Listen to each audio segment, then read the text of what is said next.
Mesdames et messieurs, les sommets de l'unité, une vision chère à l'archevêque président Ejiba Mampia est en train de prendre le corps et la forme. Mesdames et messieurs, je reçois les patriarches Léopold Mutombo Kalombo et d'autres têtes couronnées de l'église du Réveil au Congo, afin qu'ensemble nous puissions scripter les sommets de l'unité de l'église du Réveil au Congo.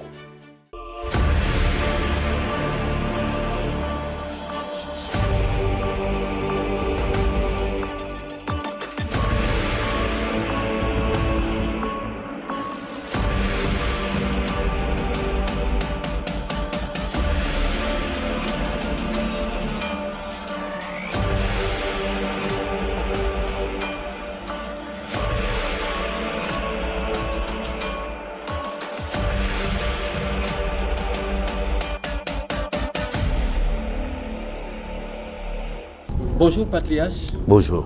Nous sommes honorés de vous recevoir ici dans le cadre du Haut Sommet des Églises du Réveil. Vous venez d'intervenir, vous venez de parler du sens du sacré.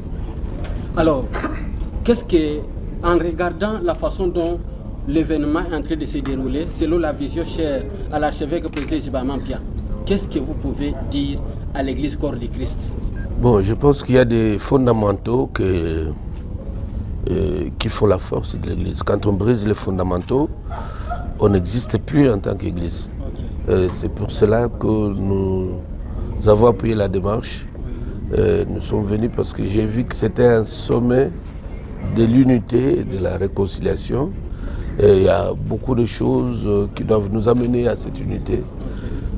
On l'a construit avec beaucoup de peine, mais l'ennemi peut la détruire facilement. Voilà. Et comme c'est quelque chose qu'on est en train de construire avec beaucoup de peine, vous êtes un patriarche, vous étiez dès le début de l'église du Réveil au Congo. Alors qu'est-ce que vous pouvez dire à tous les pasteurs pour qu'ils puissent être unis en dépit des divergences?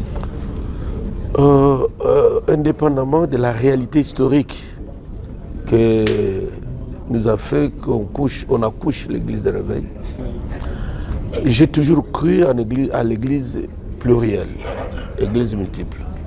Donc on ne peut pas avoir un regroupement qui soit une église de réveil.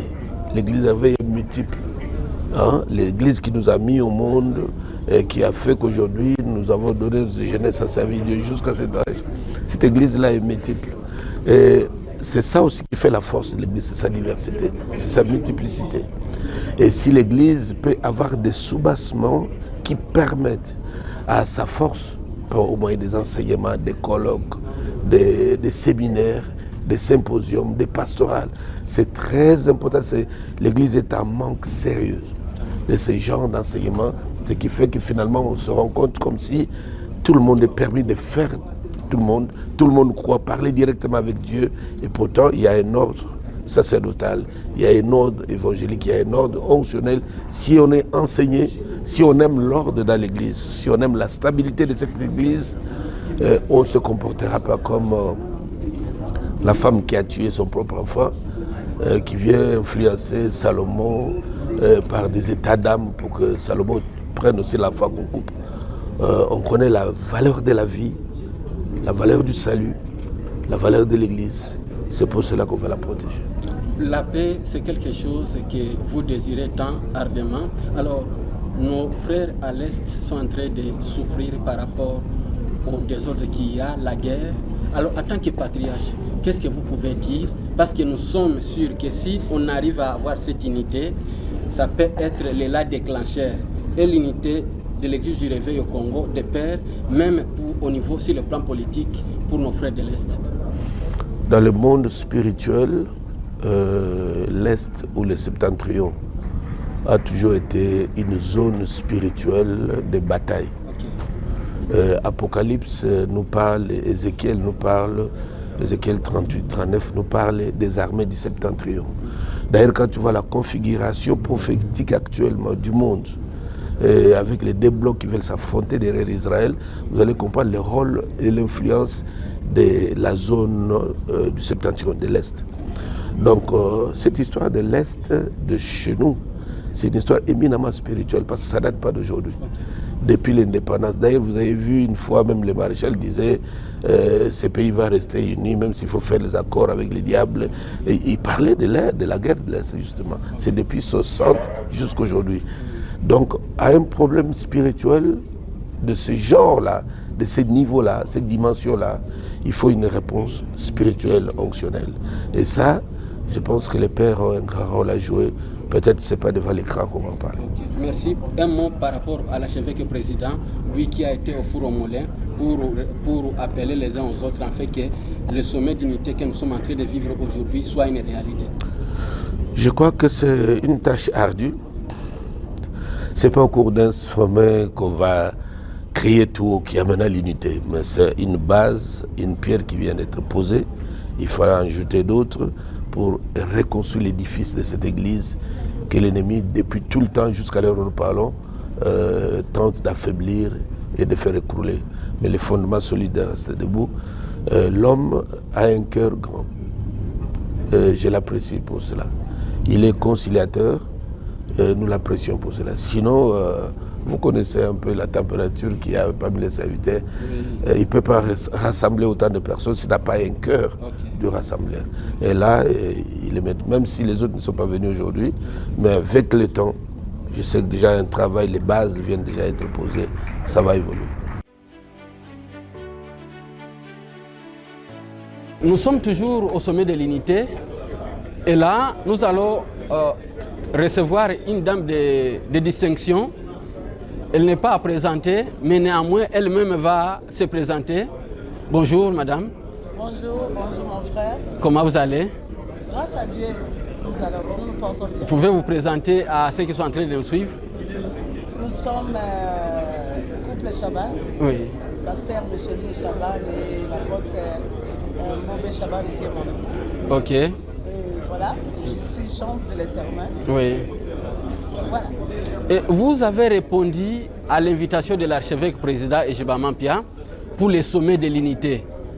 Alors, pour vous, qu'est-ce que vous attendez de ces sommets de l'unité?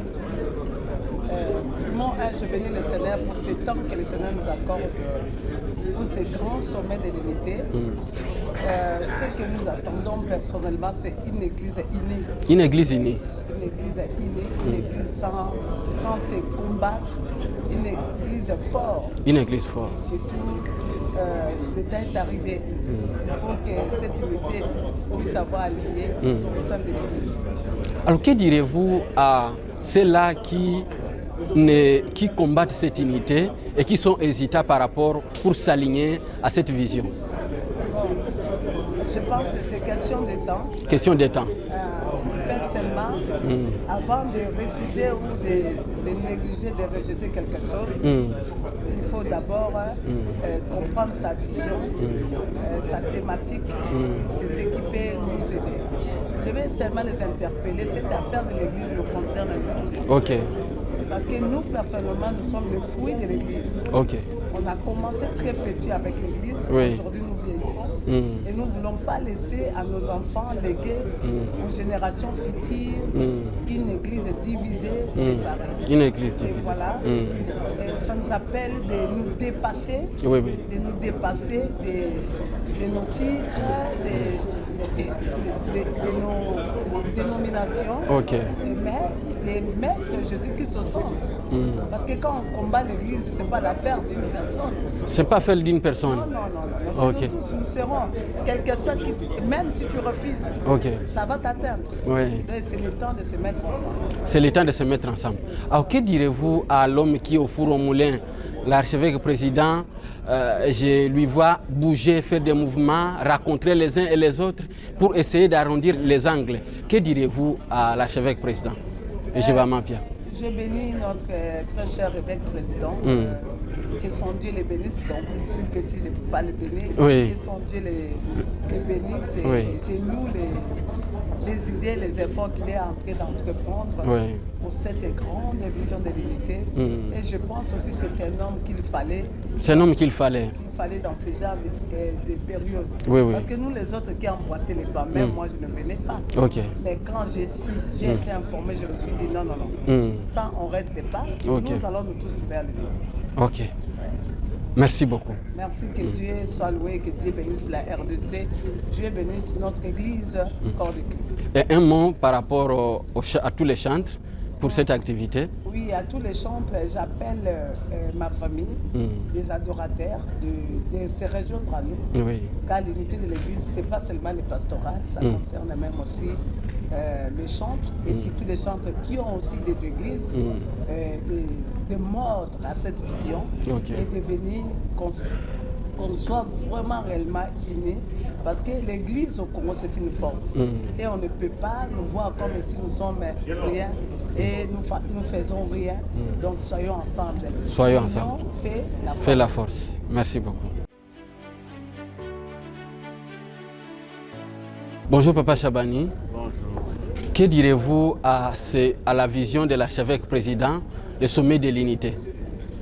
La vision de l'archevêque a une grande portée.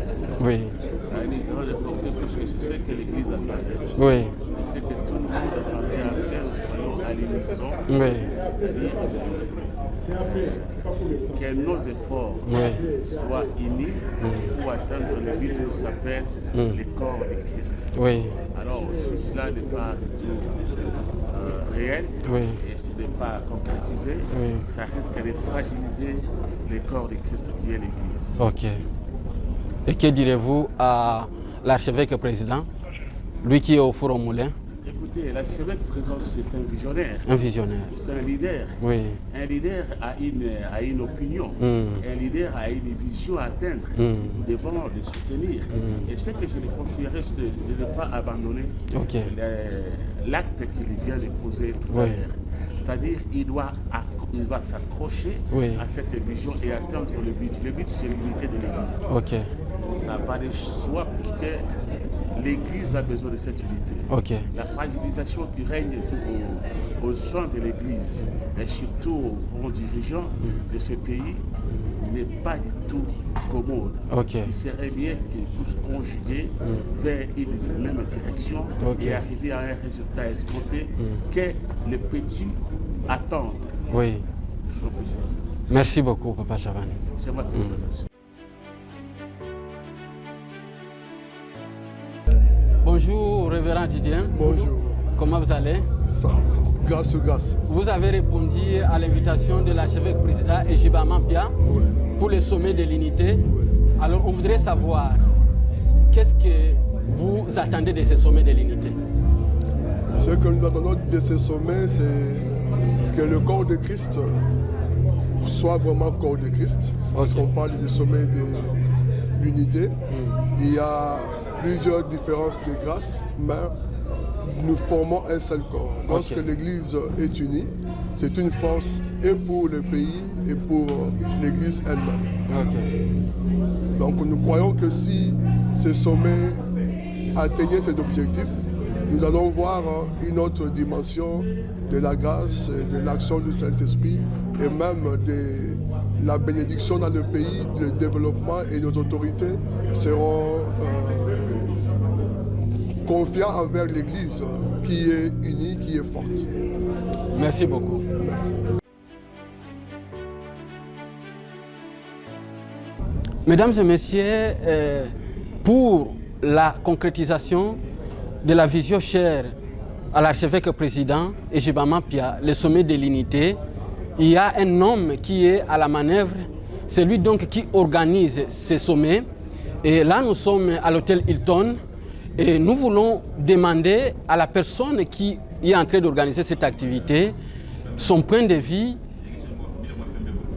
Évêque Nessor, quel est votre point de vue par rapport à, vous voyez, nos éminences s'empresser, venir répondre à l'invitation de l'archevêque? Qu'est-ce que vous pouvez dire? Je suis dans la joie, c'est un rêve qui devient une réalité pour moi.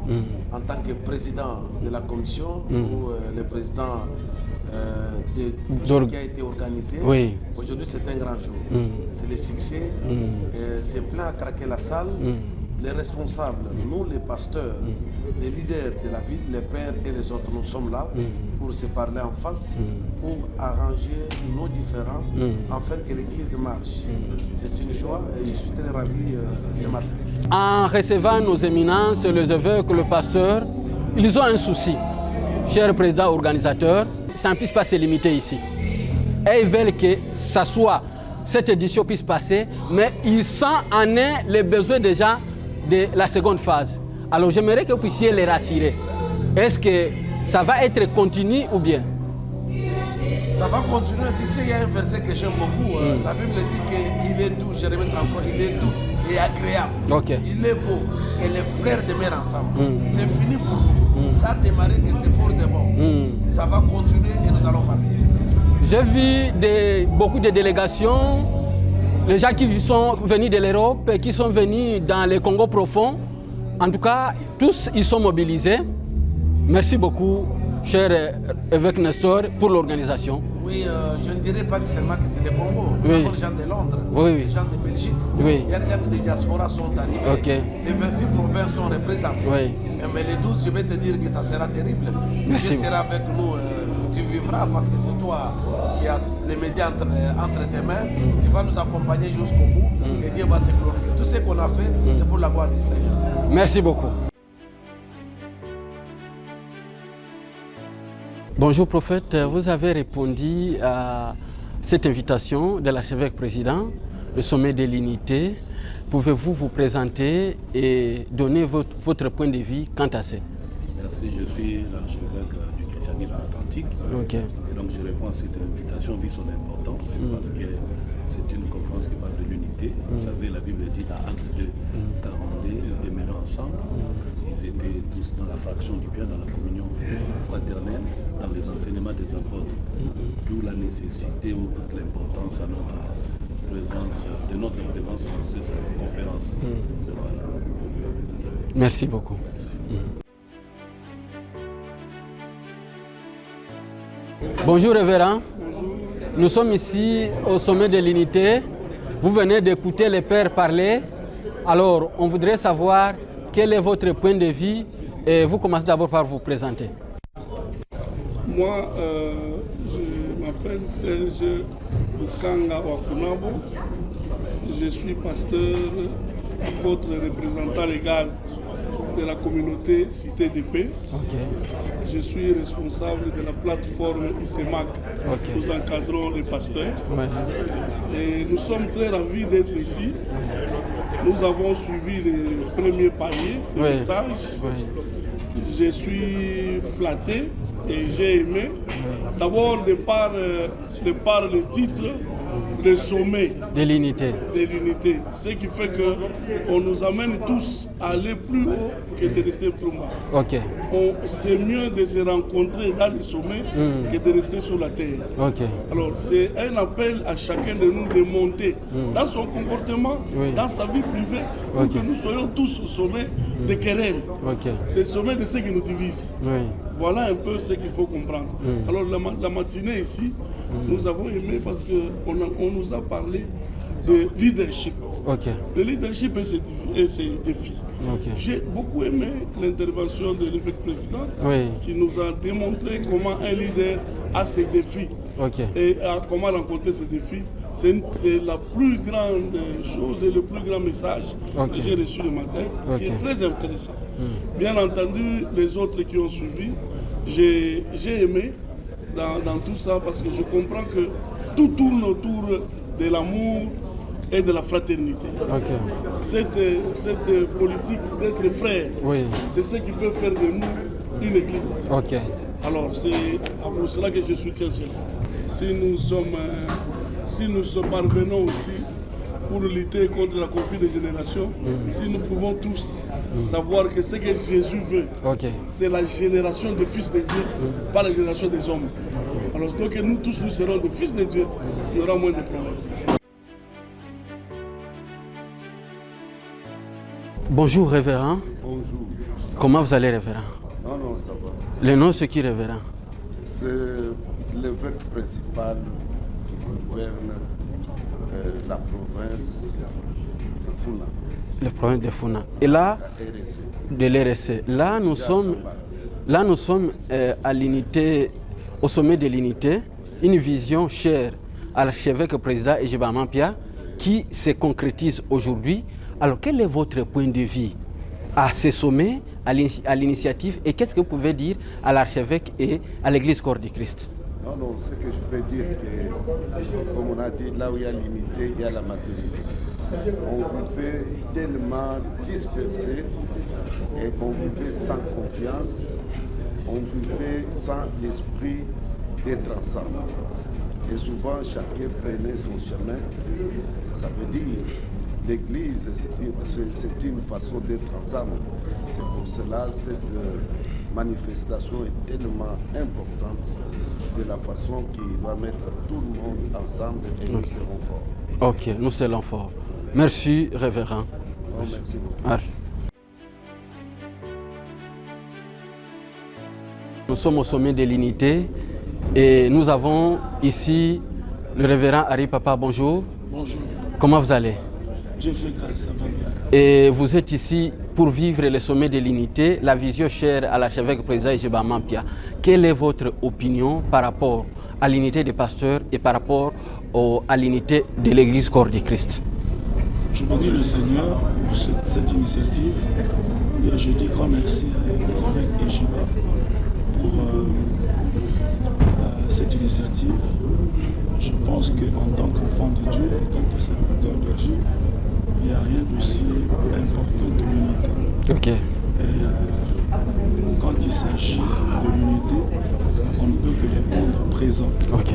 Donc je pense qu'il était temps que finalement les hommes de Dieu puissent se mettre ensemble pour parler un même langage, non seulement pour l'Église, Corps du Christ, mais aussi pour l'avancement de notre pays. Ok. Donc vraiment je salue cette initiative et ma prière est que cela puisse produire des effets.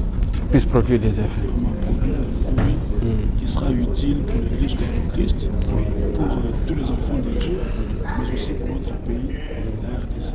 Pour vous particulièrement, vous avez dit que ça puisse produire les effets. En parlant des effets, qu'est-ce que vous attendez comme résultat? Bon, ce qui entend comme résultat, c'est que l'unité ne soit pas seulement un slogan. Ok. Que ce ne soit pas seulement une rencontre. Ok.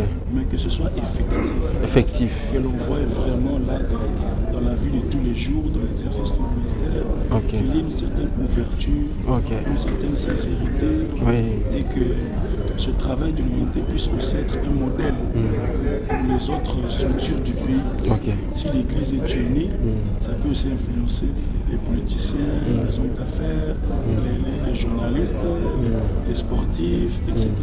Donc l'unité des hommes de Dieu peut être un modèle pour toutes les couches de la société. Ok. Et ça peut finalement créer une harmonie et un développement au sein du pays. Alors que direz-vous à ceux qui sont hésitants, dont jusque-là ils ne se sont pas alignés à cette vision-là de l'unité? Bon, je peux comprendre cela parce que plusieurs initiatives n'ont pas vraiment abouti à des résultats concrets. Ok. Mais je peux leur dire qu'il ne faut pas cesser de faire confiance aux gens. Peut-être que cette fois-ci, ça peut marcher. Donc j'ai vu comment il est venu vers nous, vers la MCC, Ok. pour solliciter aussi notre présence. Donc on ne va pas cesser de faire confiance aux gens. Oui. Prions que cette fois-ci soit la meilleure. Et qu'est-ce que vous pouvez dire à l'archevêque président, lui qui porte ces désirs-là, ces fardeaux-là, de voir cette unité être une réalité? Qu'il ne se fatigue pas, Ok. qu'il ne se décourage pas, Ok. qu'il continue à chercher Ok. et à aller encore vers ceux qui sont hésitants. Ok. Et surtout qu'il donne encore le meilleur de lui-même pour que ce travail puisse être concret et que cela puisse influencer les autres couches de la société. Merci beaucoup. Merci à vous. Pasteur Lonchouza, bonjour. Bonjour. Vous avez répondu présent à la vision de l'archevêque président Ejiba Mampia. Alors on veut savoir, en répondant présent, qu'est-ce que vous attendez de ce sommet de l'unité? Ça c'est une belle question, merci pour cela.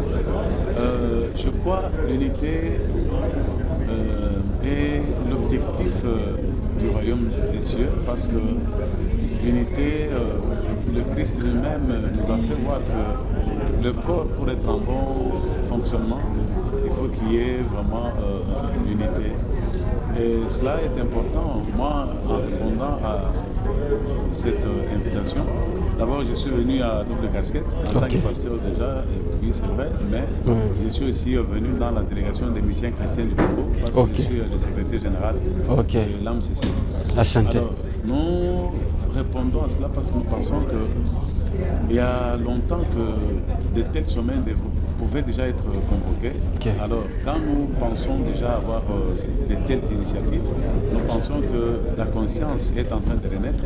Et nous pensons aussi que ceux-là qui étaient peut-être en défaillance de telles visions puissent savoir que l'Église en elle-même déjà c'est un appel, une vocation à l'unité. Parce qu'on ne parle pas des églises, on parle de l'Église. Alors je crois que déjà on parle de l'Église corps du Christ, on voit vraiment l'unité de tout le monde réuni autour du concept de Christ lui-même et puis de ce qu'est sa doctrine ou son enseignement. Donc en répondant à ceci, je voudrais vraiment apporter une petite pierre de contribution à cela, c'est-à-dire déjà en invitant les autres à accepter, à adhérer à cette vision qui est vraiment la meilleure de l'Église. Donc ma venue ici est significative parce que je pense que c'est le moment. C'est le moment. Même une germe de ça, on doit vraiment continuer afin que ça aille de là-bas. Ok. Alors que direz-vous à la personne qui est passionnée, les visionnaires, celui qui a tant rêvé cette vision, l'archevêque président? Franchement, en tant qu'humain, on peut dire félicitations, bravo à cela, mais moi je crois qu'en tant qu'enfant de Dieu plutôt, on s'est dit, là l'Esprit est en train de parler. L'Esprit est en train de parler. L'Esprit est en train de parler, donc c'est-à-dire que l'œuvre de Dieu ne peut pas s'évanouir comme ça. Il y aura toujours un Josué quelque part, il y aura toujours un appelé quelque part qui va sonner la trompette pour que nous puissions nous réveiller et voir ce qui est important et essentiel et qui est presque en train d'être oublié ou mis de côté. Donc je crois qu'à lui qui a reçu cette vision, moi je dis que le Seigneur le soutienne, qu'il soit fort parce qu'une telle vision ne peut pas se faire sans combat. Donc qu'il soit vraiment fort. Donc l'archevêque doit savoir qu'il va y avoir les combats. Il y aura des combats parce que le diable qui est l'ennemi de l'unité, on ne peut pas le laisser comme ça libre. Alors, pour nous tous qui sommes autour de lui, nous avons un seul devoir, de le soutenir. De le soutenir. De faire comme ce que Moïse avait reçu comme soutien, d'avoir les deux mains soulevées par les autres pendant qu'il lui priait. Donc ça c'est important. Je crois qu'il doit tenir ferme. Et la meilleure des choses, c'est peut-être de commencer, c'est vrai, mais s'il peut aller plus loin que ça, et même voir aussi les fruits de ce qu'il a commencé, je crois que ça sera la meilleure. Ok. Merci beaucoup. Merci beaucoup. Révérend Kado Kabasele, bonjour. Bonjour, cher ami. Vous avez répondu à cette invitation de l'archevêque président au sommet de l'unité. Qu'est-ce que vous pensez de ce sommet de l'unité et que direz-vous à l'archevêque président? Dans un premier temps, je commencerai par dire merci à l'archevêque président de son leadership qui est en train de marquer des points dans l'histoire de l'Église. Depuis très longtemps, on a commencé à servir le Seigneur, chacun travaillait dans son coin. Et quand nous avons eu quelqu'un qui puisse penser à nous mettre ensemble et à parler de l'unité, il n'y a qu'à le féliciter et lui dire grand merci pour cette pensée et pour cette vision. À propos du sommet de l'unité, je pense que tous, étant dans les sacerdoces, seront un même Seigneur. Il est nécessaire que nous puissions nous mettre ensemble, voir qu'est-ce qui ne va pas, qu'est-ce qui nous a divisés, qu'est-ce qui peut nous unir pour que nous puissions faire le chemin ensemble, parce que nous travaillons tous pour le royaume de Dieu. Pour vous, l'unité, ça veut dire quoi entre serviteurs de Dieu et l'unité de l'Église corps de Christ? Sans toutefois entrer dans la pensée de l'organisateur divisionnaire, pour moi, l'unité, c'est autour du même Seigneur, autour des mêmes principes et vertus chrétiennes. Ok. C'est autour de cela que nous pouvons parler de l'unité, sans parler de l'aspect politique, l'aspect doctrinal et consort. Mais ce qui peut être privilégié dans ce sommet, c'est d'abord se mettre ensemble autour d'un même Dieu et d'un seul Seigneur. Voilà. Et à l'archevêque, qu'est-ce que vous pouvez lui dire par rapport à ces assises? Tout ce que je peux lui dire, je l'ai déjà dit dans mon introduction. Oui. Je le félicite pour cette initiative. Qu'il essaie de nous mettre ensemble et de tracer des voies. Vous savez, quand on est leader, la Bible nous demande d'être modèle. Et Jésus nous a dit que vous êtes la lumière du monde. Si au milieu de nous, il y a des gens qui faisaient la honte de l'Église, que nous puissions nous répartir et mettre des valeurs chrétiennes au centre de nos rencontres. Voilà ce que je peux dire. Merci beaucoup. Merci. Bonjour, bonjour. Pouvez-vous vous présenter à nos bien-aimés qui sont en train de nous suivre? Merci beaucoup. C'est le pasteur Pascal Gédéon, le pasteur responsable de l'église évangélique La Cité d'Espérance, extension de Kinshasa. Vous êtes ici à l'hôtel Hilton pour répondre à l'invitation de l'archevêque président pour l'accomplissement de sa vision qui est le sommet de l'unité. Qu'est-ce que vous pouvez dire par rapport au sommet de l'unité? Merci beaucoup. Nous sommes ici, comme vous venez de le dire, ce sommet de l'unité. Nous pouvons dire que l'éternel Dieu, c'est un Dieu qui aime l'unité. L'unité, c'est ce qui fait que nous puissions avancer, faire de grandes choses, aller de l'avant. Parce que Dieu lui-même n'est pas divisé. Dieu lui-même vit dans l'unité. C'est pourquoi nous sommes aujourd'hui venus pour répondre à ce sommet de l'unité afin que l'Église, corps du Christ, soit unie, que nous puissions marcher ensemble et donner gloire au Seigneur, faire la volonté de Dieu et afin que le royaume soit glorifié. Afin que le royaume soit glorifié, que direz-vous à ceux qui sont hésitants par rapport à cette activité? Nous sommes en train d'appeler tout le monde à l'unité. Les hésitants, nous les informons que l'éternel Dieu, c'est un Dieu de l'unité. Il veut que nous soyons un, parce que nous n'avons qu'un seul Dieu. On n'a pas de dieux. Nous n'avons qu'un seul Dieu. Et c'est ce Dieu-là qui nous unit. Et c'est le seul que nous servons tous. On ne sert pas des dieux. Le véritable Dieu, le créateur du ciel et de la terre, c'est lui qui nous a appelés à son œuvre. C'est le seul Dieu que nous servons. Voilà pourquoi nous invitons tous les hésitants de venir, de s'unir ensemble, afin que nous puissions être un pour avancer pour la gloire de notre Dieu. Merci beaucoup. Merci. Bonjour Bishop, nous vous recevons à ce sommet de l'unité. Qu'est-ce que vous pouvez dire par rapport à la vision de l'archevêque président? Juste d'abord par rapport à la vision de l'évêque archevêque président, c'était une bonne idée de rassembler tous les pasteurs ensemble. Puisqu'il y avait des problèmes par-ci par-là, on ne savait pas comment aborder tout ce monde-là. Mais comme lui, le président, a essayé de rassembler tout le monde, et puis on a contacté les gens, ils étaient d'accord, c'est pour cela qu'on est là pour cette unité, sommet de l'unité. Merci beaucoup.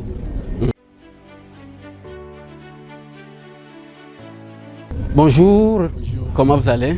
Ça va, Dieu nous fait grâce. Pouvez-vous vous présenter? Je suis le pasteur constant de l'église EPV de Paris. Je suis ici pour un séjour et puis mon père spirituel, l'apôtre Afrochima, m'a envoyé pour lui, il est aux États-Unis. Il m'a envoyé pour nous représenter. Je suis de la France. Ok, que direz-vous au sommet de l'unité organisé par l'archevêque président Ejibam Mampia?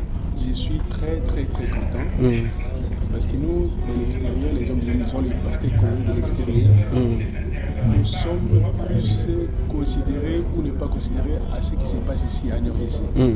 Alors de voir ce qui est organisé sous cette unité, je bénis Dieu pour cette initiative qui réunit les hommes de Dieu. Vraiment, pour moi, je dirais que Dieu bénisse d'abord l'initiateur et aussi les présidents. Et je crois que si tout le monde pouvait être là, ça va être une grande joie pour nous. Ça veut dire aussi que les chrétiens ici, les chrétiens du monde entier qui sont de la base congolaise, de voir aussi que les hommes de Dieu sont réunis pour la gloire de Dieu. Franchement, pour moi, je manque des mots, mais je dirais bravo à celui qui les a beaucoup plus les présidents. Merci beaucoup. Bonjour. Vous avez répondu à la vision de l'archevêque président Ejiba Mapia, le sommet de l'unité. Pouvez-vous vous présenter et donner votre point de vue quant à ça? Merci beaucoup. Moi, c'est le révérend Samuel Raymond de la mission Tabera. Notre point de vue, nous sommes heureux et c'était le souhait de nous tous de nous retrouver ensemble, selon que nous partageons le même Dieu, et c'est mieux de se retrouver ensemble, échanger pour l'unité et faire avancer l'œuvre de Dieu ou la mission de cette. Que direz-vous à l'archevêque président, lui qui a si rêvé cette unité? Bon, la première des choses, c'est lui dire courage et merci pour ces sacrifices consentis pour réunir les hommes de Dieu ensemble autour de la table pour l'encourager et dire que nous sommes derrière pour soutenir la vision. Merci beaucoup. Bonjour révérend. Bonjour mon frère. Vous avez répondu à l'invitation de l'archevêque président, sommet de l'unité. Alors, que direz-vous de cette activité et qu'est-ce que vous pouvez parler à l'archevêque président? Non, je crois que ce sommet était opportun et aussi divin. Parce que nous croyons que c'est Dieu qui a voulu rassembler, c'est le prince de l'Église, le notable de l'Église, les appelés, autour d'une même table pour essayer de réfléchir sur l'avenir de l'Église et l'avenir de la nation, mais tout doit commencer d'abord par l'unité. C'est une nécessité. Et nous bénissons le Seigneur pour l'inspiration de l'archevêque président, pour l'initiative, et nous croyons que sa capacité de rassembler tout le monde est une grâce dont l'Église et la nation ont besoin. Des hommes comme ça sont très importants pour la nation.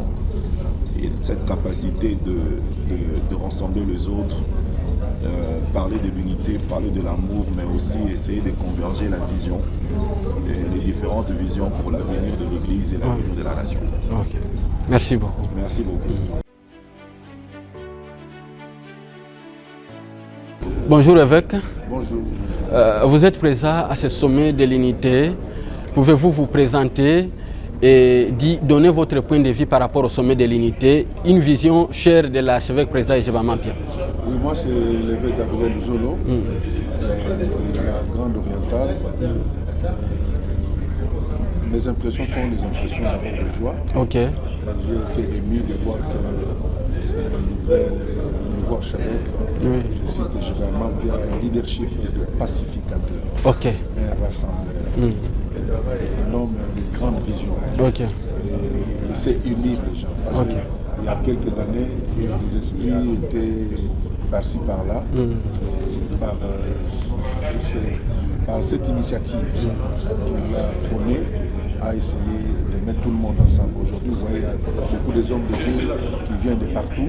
Ça faisait longtemps, on n'était pas ensemble, mais aujourd'hui, nous sommes ensemble. Voilà, c'est une grande joie. C'est une grande joie. Merci beaucoup. Merci, que les Seigneur vous bénisse. Bonjour évêque. Bonjour monsieur. Vous avez répondu à l'invitation de l'archevêque président Ejiba Mapia, le sommet de l'unité. Alors je voudrais que vous puissiez vous présenter d'abord et ensuite donner votre point de vue à cette grande vision de l'archevêque président. Ok, merci. Je m'appelle évêque régional.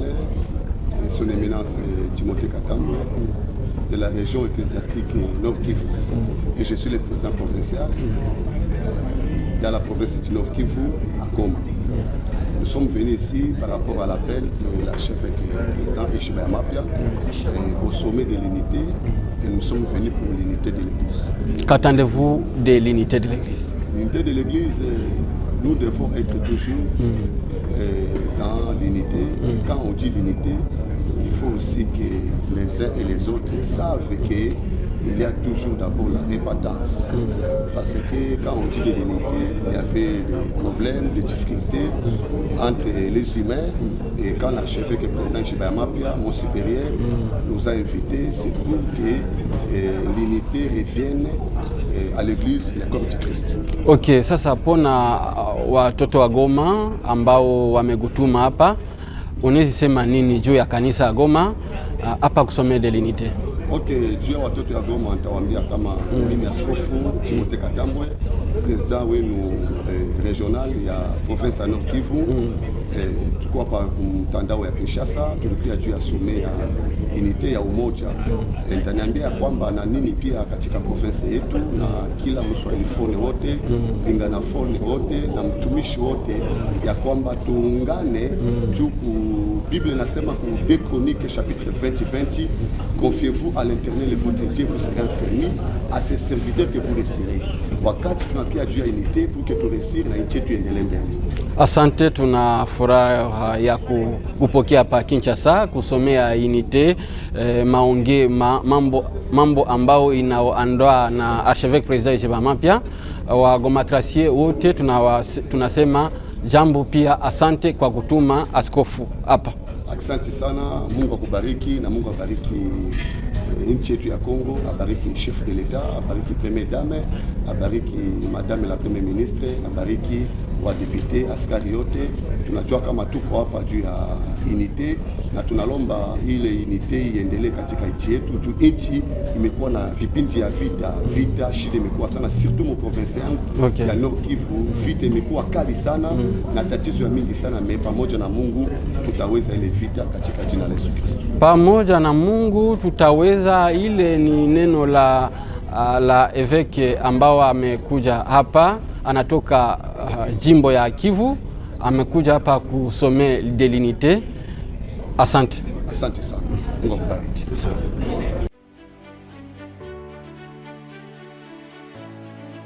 Bonjour.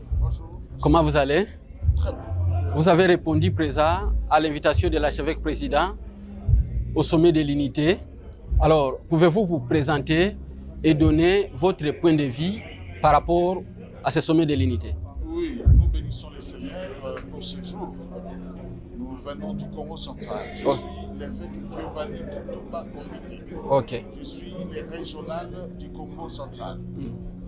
Nous sommes venus honorer cette grande activité initiée par notre président national, l'archevêque président Jibaya Mapia, une vision merveilleuse, formidable, qui est en train de redorer l'image de l'Église.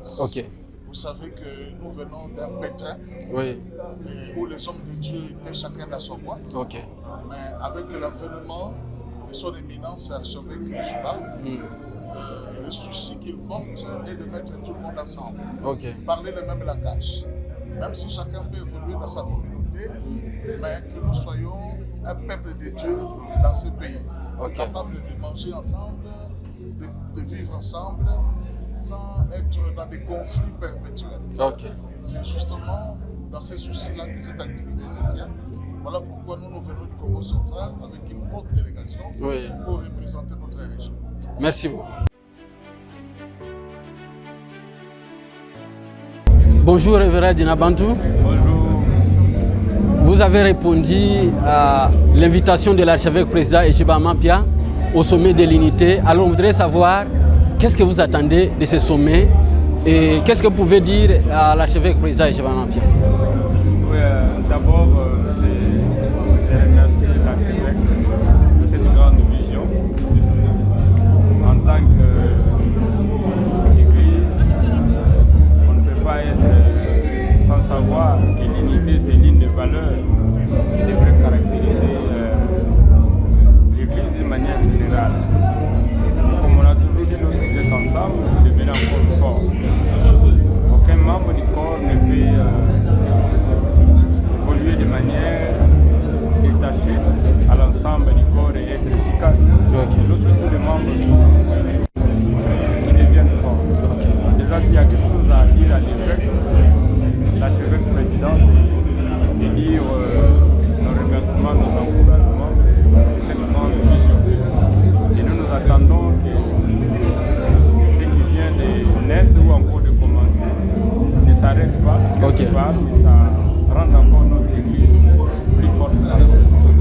par rapport aux hésitants, qu'est-ce que vous pouvez leur dire pour qu'ils puissent se fédérer autour de la vision de l'archevêque? Oui, s'il y a des gens qui hésitent encore, je considérerais peut-être à votre tour pour lancer cet appel, pour dire qu'ils viennent se joindre à la vision. Et ça va aider notre Église de manière générale. Et quelle est votre impression de votre arrivée? Mes impressions sont plutôt bonnes. Jusque-là, je puis sentir qu'il y a une forte mobilisation et puis une grande organisation. C'est une preuve que les gens sont venus avec des expectations, comme on dit. Les attentes sont très élevées. Merci beaucoup. C'est moi qui vous remercie. Je suis de l'église de communauté évangélique Charles de Feu. C'est sur les bonhommes, avenue de la PD, non loin de Pont-Matete, dans la commune de Matete. Vous avez répondu présent au sommet de l'unité, l'invitation de l'archevêque président. Quel est votre point de vue et qu'est-ce que vous attendez de ce sommet de l'unité? Merci beaucoup pour la question. Je ne pouvais que répondre à cette invitation parce que c'est vraiment les soucis qu'on avait de tous les temps.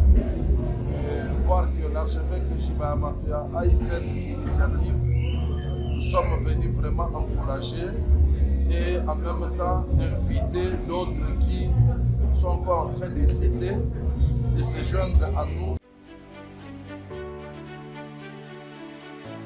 Bonjour révérend Makel Makassa. Bonjour.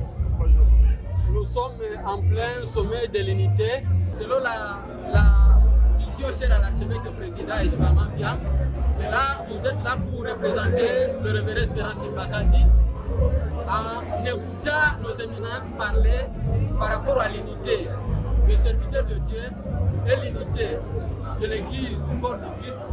Qu'est-ce que vous pouvez dire?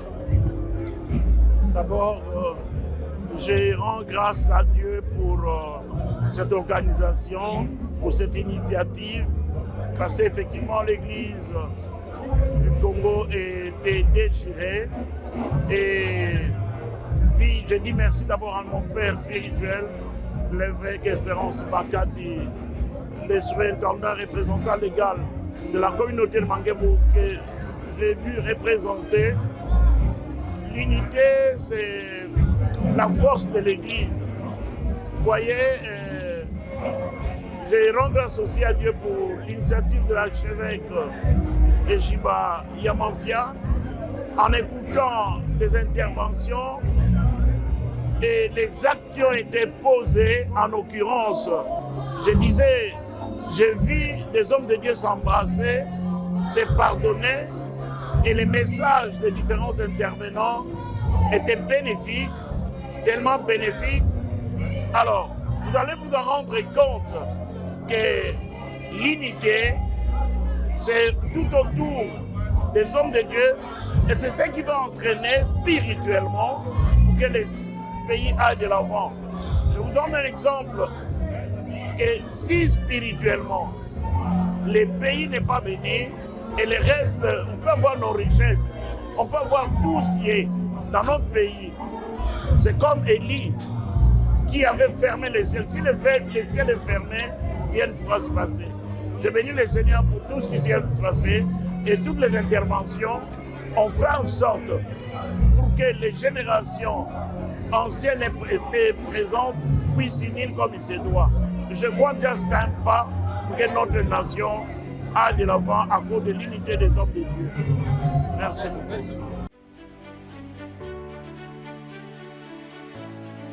Chantre de l'Éternel Michel Bakenda, vous venez de participer au sommet de l'unité, une vision chère à l'archevêque président Jiba Amampia. Quel est votre point de vue? En tout cas, je suis très béni personnellement parce que la nourriture d'aujourd'hui, ce sont des nourritures très rares. Même à l'église, parfois, on ne fournit pas ça. Alors, c'était un bon cadre pour venir vraiment s'enquérir de tout ce qu'on a entendu. Et c'est très bénéfique, donc c'est ce que je peux dire. Et qu'est-ce que vous pouvez dire à l'église corps du Christ, ici représentée par nos pasteurs? Nous aimerions que de telles initiatives continuent, que ça ne soit pas une fois par an, parce que nous, vu l'importance qu'il y a, nous aimerions vraiment que ça s'ouvre. Et aussi penser aussi à nos provinces, parce que quand on parle de l'église, ce n'est pas l'église de Kinshasa, c'est l'église du Congo. Il faut aussi penser à ceux qui sont en province. Et aussi autre chose, c'est que l'église ne doit pas seulement se limiter à la chair, selon moi. Je pense que les pasteurs doivent même aussi tirer un œil même dans ce qui se passe dans le milieu gospel. Dans toutes les couches plutôt, qu'on sente vraiment qu'il y a des choses qui sont en train de s'aligner d'une manière positive. Et ça, c'est très rassurant, quoi.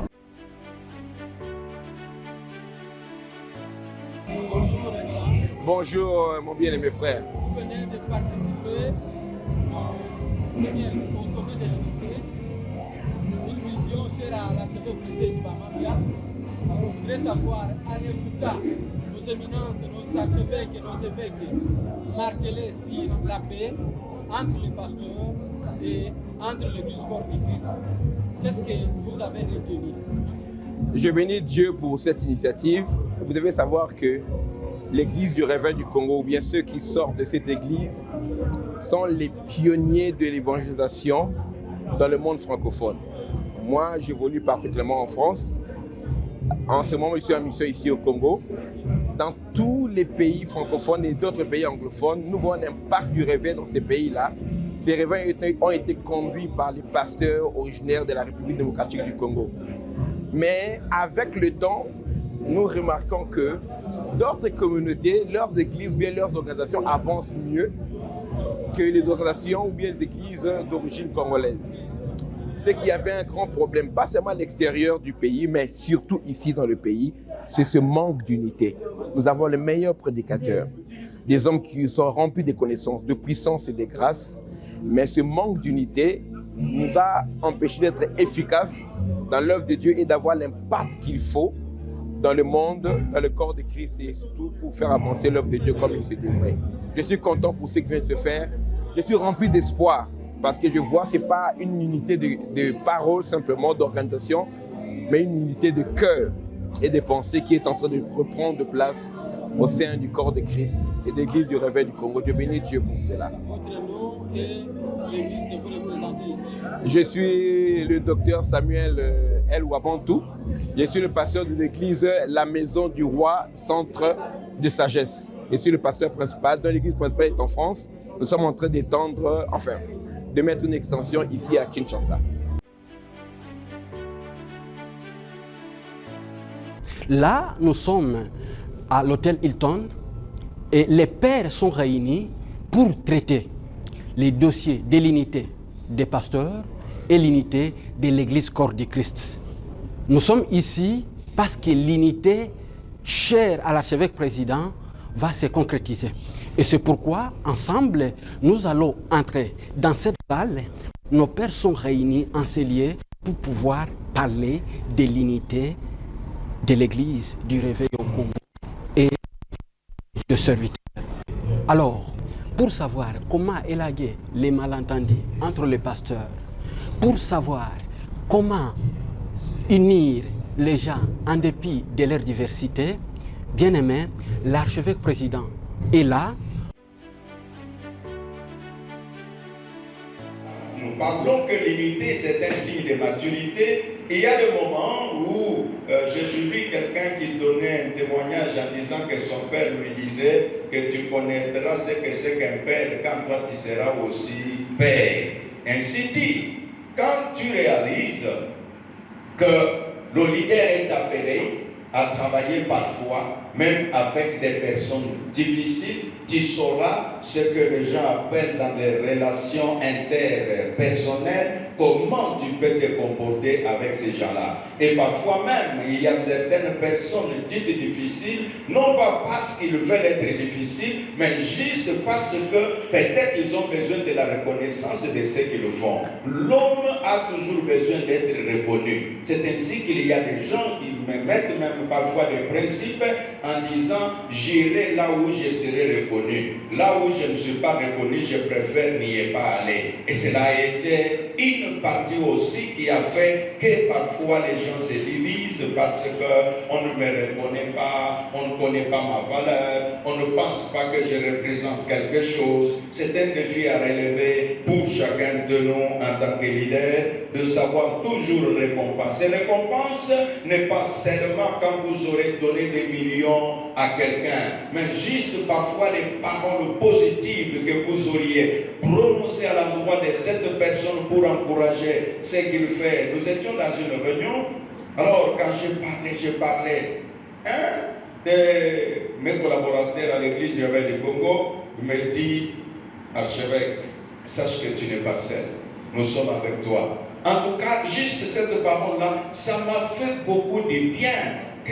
Qu'est-ce qui est bon que tu sentes que ce que tu fais est apprécié, ce que tu fais est reconnu. Et donc quand toi tu es dans la position de leadership, ce n'est pas seulement que tu veux que les autres reconnaissent ce qui tu es, mais il faut que toi aussi tu reconnaisses ce que les autres représentent. C'est un deuxième défi à relever. Troisième défi, c'est aussi en tant que leader, nous devons souscrire au principe de la gestion des critiques. Merci, je me soumettrai à la règle de me rappeler. C'est pourquoi nous avons des facilitateurs. Est-ce que nous pouvons applaudir l'équipe de facilitateurs? Alors j'étais en train de lire, oui là aussi j'apprécie parce que l'orateur qui viendra ou l'intervenant, si on lui dépose ses papiers, qu'il ne se sente pas frustré. Parce que moi-même le président, on m'a dit mon monsieur le président. Et donc, vous savez, les parleurs, parfois quand ils parlent, ils disent toujours, je vais chuter bientôt. Mais ils ne chutent jamais. Troisième défi, en tant que leader, tu dois souscrire au principe de la gestion des critiques et de l'opinion contraire.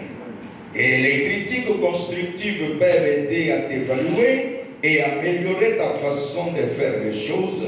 Mais les critiques aussi négatives peuvent t'aider à revoir et dire où est-ce que je peux me réajuster et comment nous réagissons face aux critiques. Et moi je vais dire à celui qui n'aime pas être critiqué, je lui dis un exemple qu'on m'avait dit un jour, j'étais beaucoup critiqué, je ne portais pas la bague d'alliance parce que quand je prophétisais, parfois je tourne, les gens regardaient.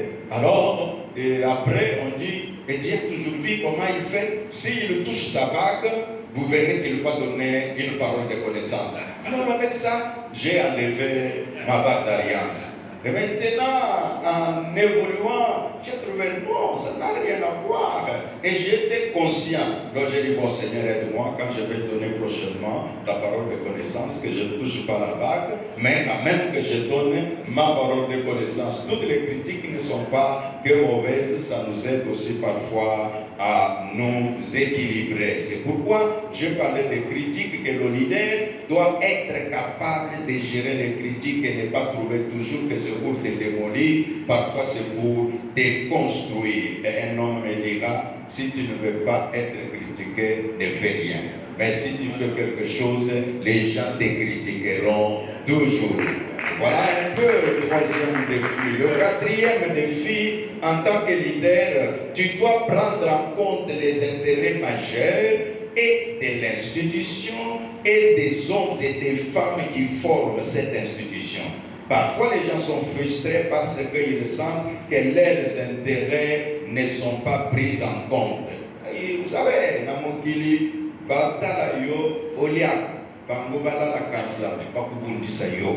alors, quand tu reçois, fais en sorte que tu partages avec les autres, tu es quand même moins tranquille. Mais en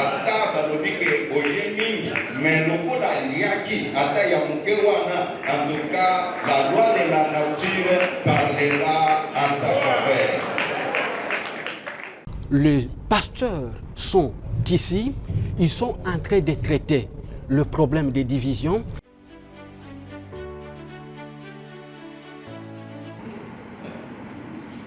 Si Paul peut finalement parvenir à la conclusion que nous ne connaissons qu'à partir, à combien certaines personnes, depuis qu'elles sont dans les ministères, elles n'ont jamais été formées.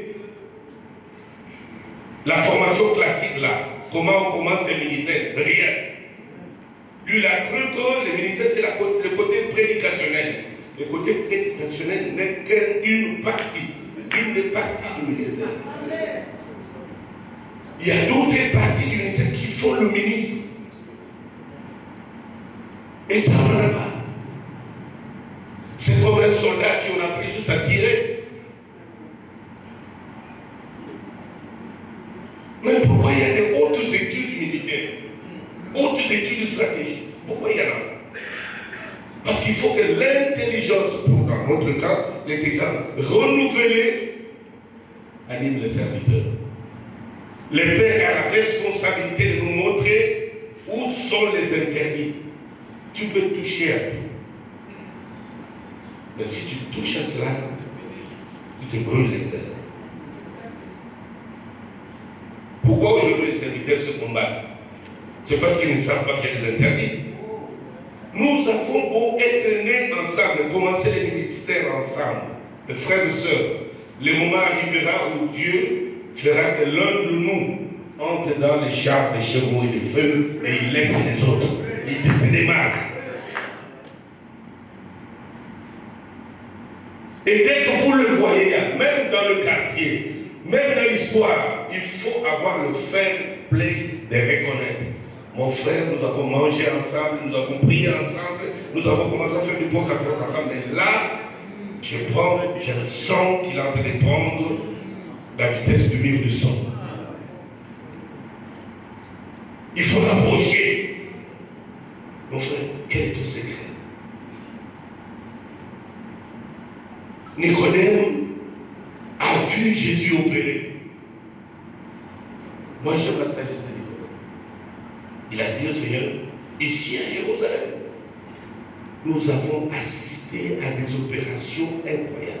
Mais la dimension que Dieu a atteint là, si Dieu n'est pas avec quelqu'un, ça peut pas. Il n'a pas dit que tu as touché à manger. Non. Le premier ressenti de Nicodème, c'est que c'est une nouvelle dimension jamais vécue, jamais atteinte avant. Qui opère dans l'homme. L'interdit prive aux serviteurs la possibilité de massacrer un autre serviteur. Ce sont des lignes rouges. Mais beaucoup plus qu'ils n'ont jamais appris, ils croient que parce qu'il est loin. Attention, nous avons des options différentes. L'église, dans l'école, nous sommes comme dans cet immeuble. Chacun à son niveau. Les uns sont au deuxième, les autres au troisième, les autres au septième, les autres au 17e. Ceux qui sont plus hauts peuvent voir Brazzaville. Mais ceux qui sont au sous-sol ne verront des colonnes.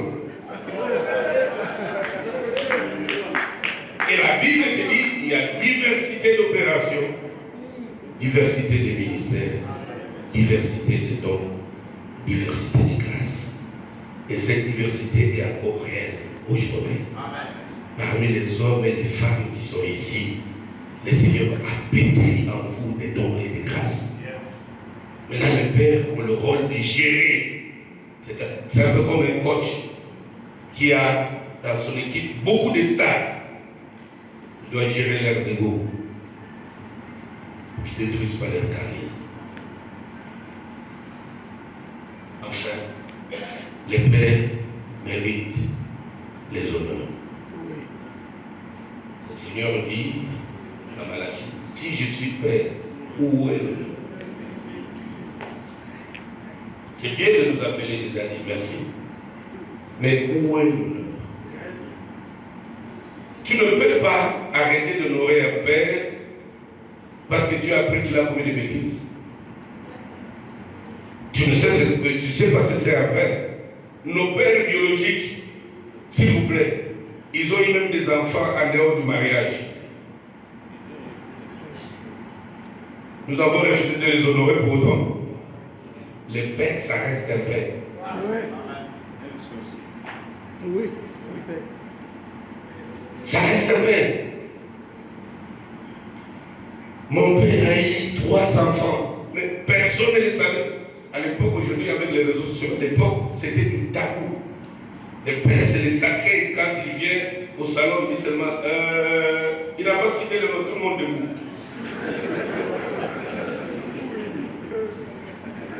Tout le monde se commence à trembler. Parfois, il peut se tromper un des noms. Il appelle quelqu'un d'autre. Toi, tu cours vite, tu vois que c'est toi. C'est les sacrés de papa. Beaucoup n'ont pas touché à la sorcellerie. Mais dès qu'il te dit quelque chose, tu l'as triste et tu es maudit. À cause du sacré de constituer un père. Mais dans le domaine spirituel, il y a des choses, il y a des limites que Dieu a déjà dressées. Et si on veut vivre longtemps sur la terre et dans sa carrière, on ne touchera pas. Amen. Dieu bénisse.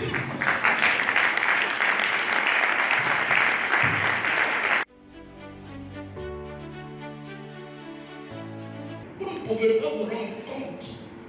Quand nous, on grandissait, quand une femme a perdu son mari, elle devait rester comme ça des années, tête rasée, elle ne peut pas porter sa blouse, elle doit avoir son pain au niveau de la poitrine. Et je vais citer beaucoup d'autres choses, mais à cause de la puissance de l'évangile et de la parole de Dieu, nous avons reculé. À l'époque, quelqu'un allait à Brazzaville pour avoir des féticheurs, aller par exemple dans le Congo central, c'était monnaie courante. Mais maintenant, même parfois, les gens ont honte. Ils le font, mais peut-être en captivité. Quelqu'un a des problèmes dit qu'il n'est pas salaire de délivrance. Parce que l'Église a agi, a travaillé. C'est vrai que le politique, parfois, ne reconnaît pas ça. Les journalistes et bien d'autres. Et parfois, nous-mêmes, nous leur donnons des armes. Mais bien aimés, si nous ne reconnaissons pas ce que Dieu a fait, nous ne pouvons pas le rendre grâce comme il le faut. Ce que nous devons connaître, que l'Église a beaucoup fait dans ce pays et nous pouvons rendre grâce au Seigneur, nous pouvons l'acclamer très fort. Mais Dieu est passé par des hommes, des acteurs. Et quand on m'a donné ce sujet de l'amour socle de l'unité, bien aimé, l'amour c'est un sujet difficile à prêcher. Parce que l'amour c'est Dieu. L'amour c'est pas un caractère de Dieu, l'amour c'est la nature de Dieu. Si je prends toutes les attributs de Dieu, omniscient, omnipotent, Dieu est saint, Dieu est juste, Dieu est ceci. Et si par malheur je soustrais l'amour de Dieu, je laisse Dieu que dans ses attributs autres que l'amour de Dieu, personne d'entre nous ne peut tenir devant Dieu. Dieu est juste, Dieu omniscient, Dieu saint, Dieu juste. Et je garde l'amour, je le mets à côté. Je laisse Dieu seulement comme cela. Personne d'entre nous peut se tenir devant Dieu. Ce que nous tient parce que Dieu est amour. Entre-temps, à cause de ça, l'amour est l'une des choses la plus combattues. Donc si moi j'étais le diable, je ne suis pas et je ne serai pas. Je veux me vertuer à attaquer l'amour. Parce que c'est elle qui est la nature de Dieu. Un jour, je vois un fils d'un grand prédicateur de ce pays. À la fin du culte, il est en train d'attendre qu'on lui donne l'argent pour étudier. Il a laissé des millions, mais aujourd'hui il ne sait pas étudier. Pourquoi? Parce que les fils ont pris en otage l'Église. Les fils ont pris en otage l'Église. Mes frères et sœurs, qu'est-ce qui blesse encore les pères?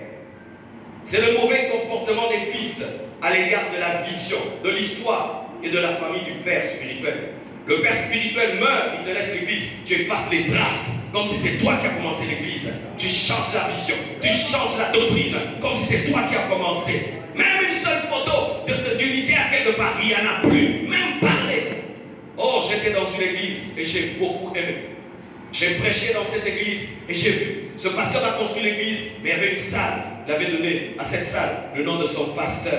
Il avait même le bureau de son pasteur. Même s'il est devenu grand, il parle d'où il est passé et d'où il est venu. Mais c'est une honte quand on te laisse une église et tu te comportes comme si c'est toi qui l'as fondée, qui l'as bâti. Alors que même les païens, comme on nous a dit, reconnaissent même un ancien président. Ils mettent sa photo et puis l'autre. Mais nous on rase comme si on a commencé alors que tu as trouvé. Et ça blesse les pères. Et ça fait que des pères sont vivants mais ils changent de trajectoire pendant la vie parce qu'il a vu ce qu'on a fait à un autre père. Voici ce qui blesse les fils. Ce qui blesse les fils, c'est la déviation éthique des pères. C'est lorsqu'on a vu des pères qui nous ont enseigné la sainteté, la crainte de Dieu, mais après, qui combattent ça. Ça nous trouble, on ne sait plus quoi faire. Parce que c'est vous qui nous avez nourri ça. On ne connaissait rien du tout. Vous nous avez dit, il faut un homme de Dieu craint Dieu. Un homme de Dieu craint Dieu. Un homme de Dieu craint Dieu. Après les années, non, la crainte de Dieu, c'est rien. Ce sont les ABC, les bêtises. Ah, mais non, on ne sait plus qu'est-ce qu'on va faire. On est troublé.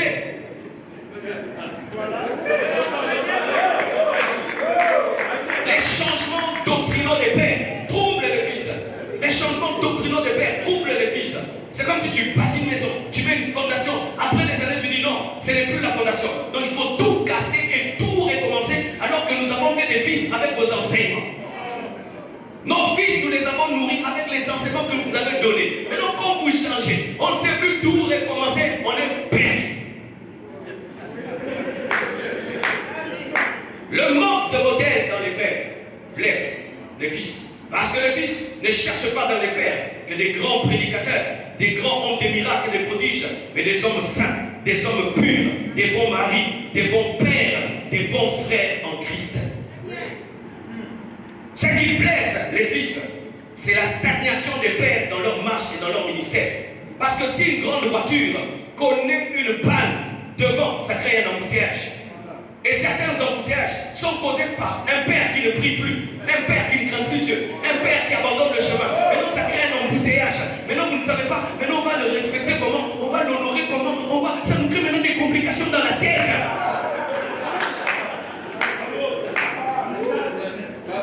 Une autre chose qui blesse les pères, les fils, c'est l'éternelle pétification des fils. Aujourd'hui, j'ai 50 ans, mais il y a des gens qui m'appellent toujours petit. Mais oui, père, on a 50 ans, on n'a plus 20 ans, on n'a plus 30 ans, nous avons 50 ans. J'aurai 50 ans en janvier. Mais des fois, je vois certains pères, ils continuent à me traiter comme j'avais 20 ans, j'avais 10 ans. Alors que mon père qui a 17 ans, depuis qu'il a 17 ans, il est à l'université, je ne le traite plus comme avant. L'éternelle pétification. Parce que nous aussi, nous avons des fils qui ont des fils. Aujourd'hui, je suis grand-père. Aujourd'hui, j'ai bâti 50 églises. Parmi les 50 églises, il y a 8 églises qui ont engendré 10 églises. C'est-à-dire que je suis grand-père. Mais si mes cocos remarquent qu'on me traite toujours comme le petit maçonneur de 20 ans, ça va créer une rébellion chez les cocos. Parce que je suis coco.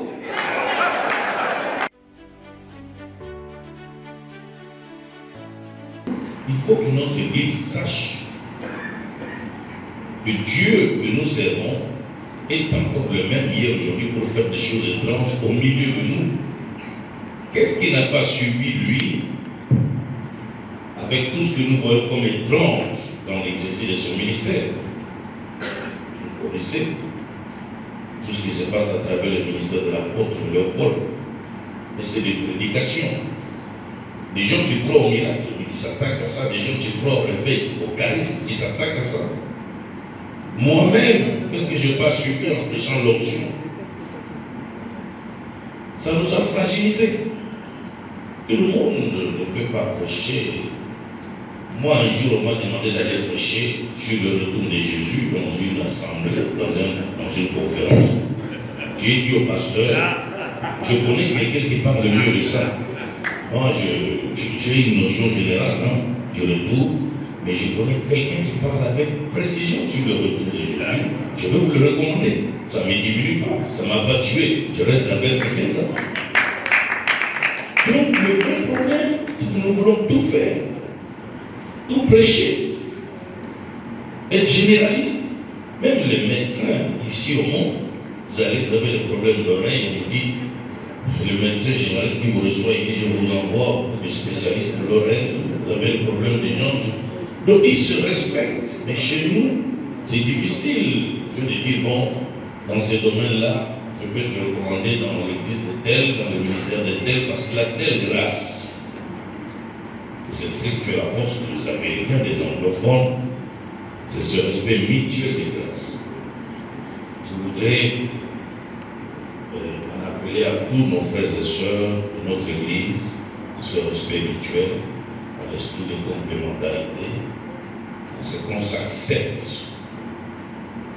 Que ce sommet soit aussi un sommet de réconciliation, parce que, en tout cas, moi, il y a des figures que je vois ici, que j'ai vues il y a très longtemps, grâce à l'archevêque Ejiba.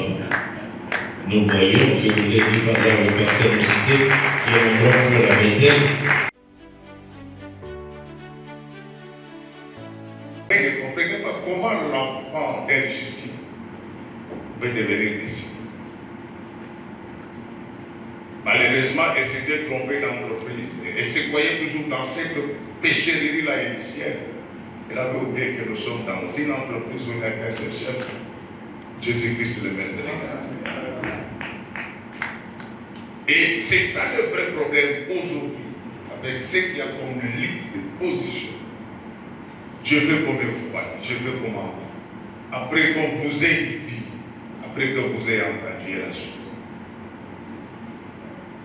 Et donc nous allons comprendre que ces passages nous permettent de comprendre que la lutte de positionnement qu'il y a aujourd'hui découle de 4 choses. Pouvoir, avoir, savoir et gloire.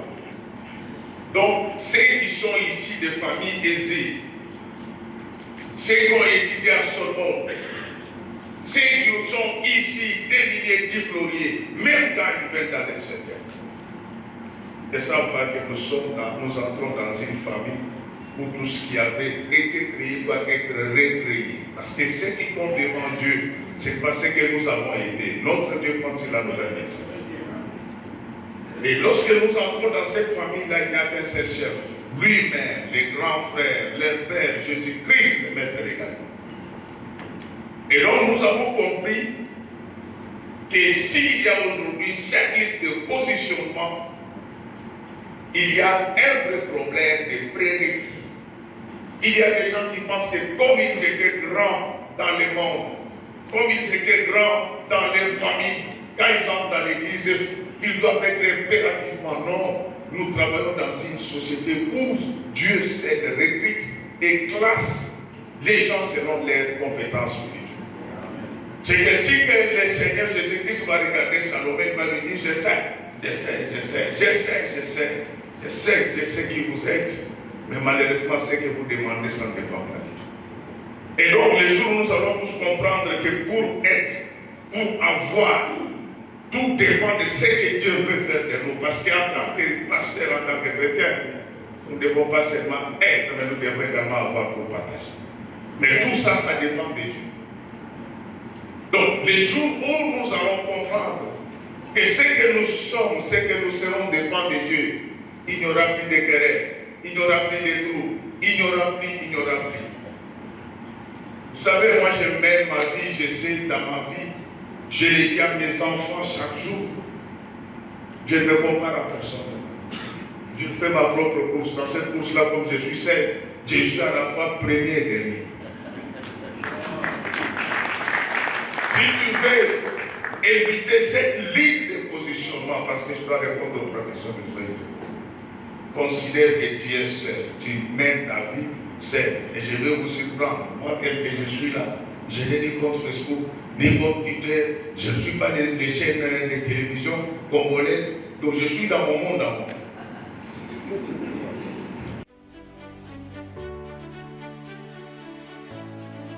Vous avez suivi l'archevêque lui-même, vous avez suivi le pasteur Marcelo Tounassi, vous avez suivi le patriarche Léopold Mutombo, vous avez suivi le révérend Godin Poyi, vous avez suivi beaucoup de pasteurs sur cette tribune donner le go pour l'unité et nous sommes rassurés que dans les jours à venir, l'église du réveil ne sera plus la même. Les querelles qui régnaient entre le pasteur ne vont plus exister parce qu'ils ont opté pour s'aligner à la vision de l'archevêque président. La salle était pleine comme à craquer et là, nous vous remercions. Mesdames et messieurs, soyez connectés à l'église du réveil au Congo. La suite au prochain numéro. Bye bye.